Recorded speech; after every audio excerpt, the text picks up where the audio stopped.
Kidnap కేసులో YCP నేత వల్లభనేని వంశీ 3 రోజుల కస్టడీ ముగిసింది. 3వ రోజు కూడా విచారణకు ఏమాత్రం సహకరించని వంశీ ప్రశ్నలన్నింటికీ దాటవేత ధోరణిలోనే బదులిచ్చారు. కీలకమైన ప్రశ్నలకు అసలు నోరు విప్పలేదు. 3 రోజులు పోలీసులకు సహకరించలేదు. దీంతో మరోసారి ఆయన్ని కస్టడీలోకి తీసుకోవాలని పోలీసులు భావిస్తున్నారు. తెలియదు, గుర్తులేదు, సంబంధం లేదు. కిడ్నాప్ కేసులో విచారణ అధికారులు అడిగిన దాదాపు ప్రతి ప్రశ్నకు ప్రధాన నిందితుడు వల్లభనేని వంశీ చెప్పిన సమాధానాలివి. కీలకమైన ప్రశ్నలకు అసలు నోరే విప్పలేదు. కస్టడీ చివరి రోజైన గురువారం కూడా వంశీ ఇదే వైఖరిని కొనసాగించారు. 3 రోజుల విచారణలో వంశీ కేవలం ఒక్క అంశాన్ని మాత్రమే అంగీకరించారు. అది కాల్ డేటాను ముందుంచి అడగడంతో తప్పించుకునే దారిలేక తాను తాడేపల్లి వెళ్లినట్లు, అక్కడ జగన్ను కలిసినట్లు ఒప్పుకున్నారు. మిగిలిన ప్రశ్నలన్నింటికీ దాటవేత ధోరణిలోనే బదులిచ్చారు. విచారణలో 3వ రోజైన గురువారం ఉదయం 11 గంటలకు వైద్య పరీక్షల అనంతరం వంశీ సహా 3 నిందితుల్ని నేరుగా కృష్ణలంక పోలీస్ స్టేషన్కు తీసుకొచ్చారు. 3ని వేర్వేరు గదుల్లో ఉంచి ప్రశ్నించారు. ఒక్కో నిందితుడికి మధ్యవర్తులుగా 2 వీఆర్ఓల్ని ఉంచి వారి సమక్షంలో వాంగ్మూలాలు నమోదు చేశారు.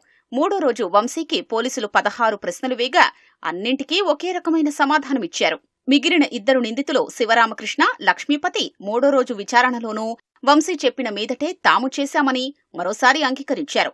3 రోజుల విచారణలో మొత్తం 71 ప్రశ్నలు అడిగినట్లు సమాచారం.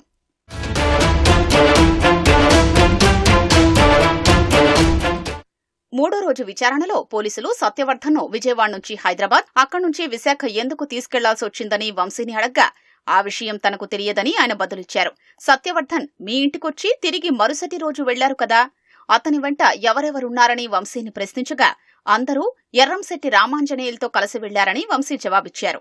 విశాఖలో మీ అనుచరులు సత్యవర్ధన్ను షాపింగ్ కాంప్లెక్స్ కు తీసుకెళ్లి దుస్తులు కూడా కొనిచ్చారని, ఇది బలవంతంగా తీసుకెళ్లినట్లే కదా అని విచారణ అధికారులు ప్రశ్నించగా వాళ్లు విశాఖ ఎందుకు వెళ్లారో తనకు తెలియదని వంశీ సమాధానమిచ్చారు.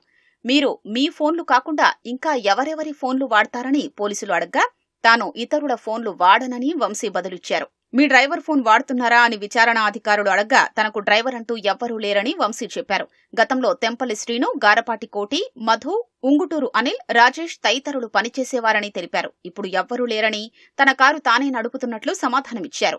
గన్నవరం శివారు మర్లపాలెంలోని పానకాల చెరువులో రైతులు సాగు చేసుకుంటున్న పొలాల్ని మీరు మీ అనుచరులు ఆక్రమించుకున్నారని, వేరే చోట వారికిస్తామని మభ్యపెట్టారంట కదా అని పోలీసులు ప్రశ్నించగా తాము తీసుకోలేదని, అదంతా అబద్దమని వంశీ జవాబిచ్చారు.